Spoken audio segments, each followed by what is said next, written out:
Adiala jail میں قید عمران خان شدید ذہنی تناؤ کا شکار ہو گیا۔ آئے روز مختلف لوگوں سے لڑائی جھگڑے کرنا اس کا معمول بن گیا ہے۔ تفصیلات کے مطابق کم از کم 4 سے 5 بار جیل حکام کے ساتھ مختلف چھوٹے چھوٹے معاملات پر منہ ماری کی اور چند دن پہلے الیکشن کمیشن حکام کے ساتھ بات کرتے ہوئے بھی ذہنی تناسب کھو بیٹھا۔ اس کے علاوہ عدالت میں بار بار چھت کی طرف دیکھ کر ہاتھ ہلا کر بار بار کرنل صاحب کہنا، جبکہ وہاں کوئی کیمرہ نہیں لگا ہوا۔ اکثر مددگار جیل سٹاف کے ساتھ ترش اور شکی رویہ، کبھی کھانا گرم نہیں، کبھی اس میں زہر تو نہیں، کبھی میں مر جاؤں گا، کبھی میں تمہیں نوکری سے نکال دوں گا اور جیل میں ڈال دوں گا جیسی بے معنی دھمکیاں دینا اس نے اپنا وتیرہ بنا لیا ہے۔ اور اس کی وجہ صرف ایک ہے کہ اس کی جماعت یعنی پاکستان تحریک انصاف کے الیکشن سے پہلے تمام پروپیگنڈے بے نقاب ہوتے جا رہے ہیں۔ ناظرین، پاکستان تحریک انصاف کا الیکشن کے تناظر میں گنونا منصوبہ بے نقاب ہو چکا ہے۔ Social media per P T I جماعت کے شرپسند عناصر واضح شکست سے خوفزدہ ہو کر اونچی ہتھ کنڈوں پر اتر آئے ہیں اور ریاستی اداروں پر بے بنیاد الزامات لگا کر منفی پروپیگنڈے کو ہوا دی جا رہی ہے۔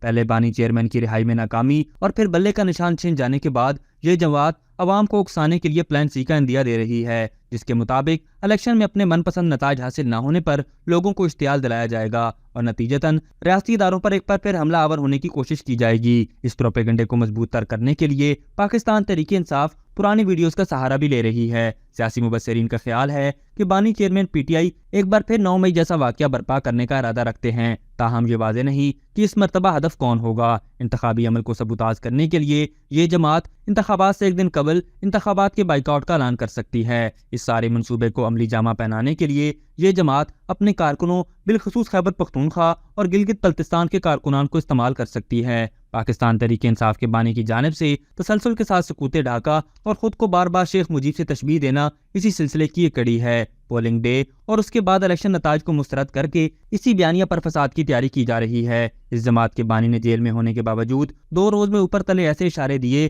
جو تشویشناک صورتحال کی نشاندہی کرتے ہیں۔ تجزیہ کاروں کا یہ بھی بتانا ہے کہ پاکستان تحریک انصاف کے بانی نے الیکشن کمیشن کے اراکین کو دھمکیاں بھی دی ہیں اور اس کے کارکنوں نے عدلیہ کو بھی سوشل میڈیا پر نشانہ بنایا ہوا ہے اور انتہائی غیر مہذب انداز میں اعلیٰ عدلیہ کے معزز ججز کا مذاق اڑایا جا رہا ہے۔ اس مخصوص سیاسی جماعت کا پروگرام اب یہ کہ وہ پولنگ ڈے پر ہنگامے اور توڑ پھوڑ کر کے ملک میں افراتفری اور انتشار کی فضا بنانا چاہتی ہے، بالخصوص اپنی خواتین ورکرز کی طرف سے اشتعال انگیز تقاریر کروا کر اور خواتین کو استعمال کرتے ہوئے پروپیگنڈے اور ویڈیوز کے ذریعے ریاستی اداروں پر الزامات عائد کر کے معاملات کو گڑبڑ کی جانب لے جانے کا ارادہ رکھتی ہے۔ صرف ملکی نہیں بلکہ بین الاقوامی سطح پر بھی اس مخصوص سیاسی جماعت کے اراکین پاکستان سے باہر بیٹھ کر جھوٹے پروپیگنڈے کے ذریعے ملکی دشمن پر اتر آئے ہیں اور سوشل میڈیا پر ایسا تاثر دینے کی کوشش کر رہے ہیں جیسا کہ پاکستان کوئی بنانا اسٹیٹ ہے۔ یہ سارا گھنونا پروپیگنڈا کرنے اور ملکی ریاستی اداروں کے خلاف یہ سارا زہر اگلنے کا مقصد صرف اور صرف یہی ہے کہ ایک بار پھر 9 مئی جیسا کوئی واقعہ کروا کر ملک کو مزید بدنام کیا جائے۔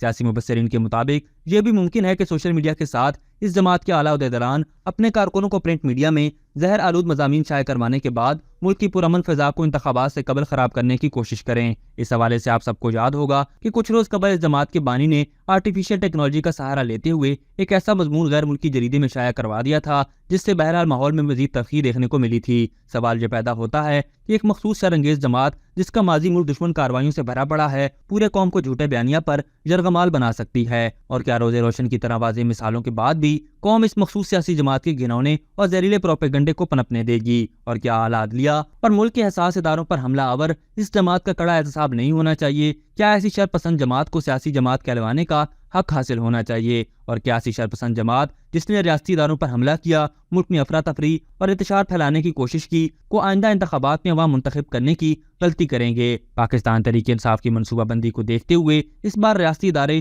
پوری طرح چوکس ہیں اور اس نوعیت کی کسی بھی گھناؤنی سازش پر نظر رکھے ہوئے ہیں۔ 9 مئی کے واقعات میں مفرور افراد کو قانون کی گرفت میں لانا بہت ضروری ہے تاکہ اس طرح کے واقعات دوبارہ رونما نہ ہوں۔ ابھی تک کے لیے صرف اتنا ہی۔ مزید دلچسپ اور تازہ ترین خبروں سے آگاہ رہنے کے لیے ہمارے چینل اسلام آباد انسائیڈر کو سبسکرائب کرنا مت بھولیے، اور اگر ہماری یہ ویڈیو آپ کو اچھی لگی ہے تو اسے لائک کر دیں اور اپنی قیمتی رائے کا اظہار نیچے دیے گئے کمنٹ سیکشن میں ضرور کریں۔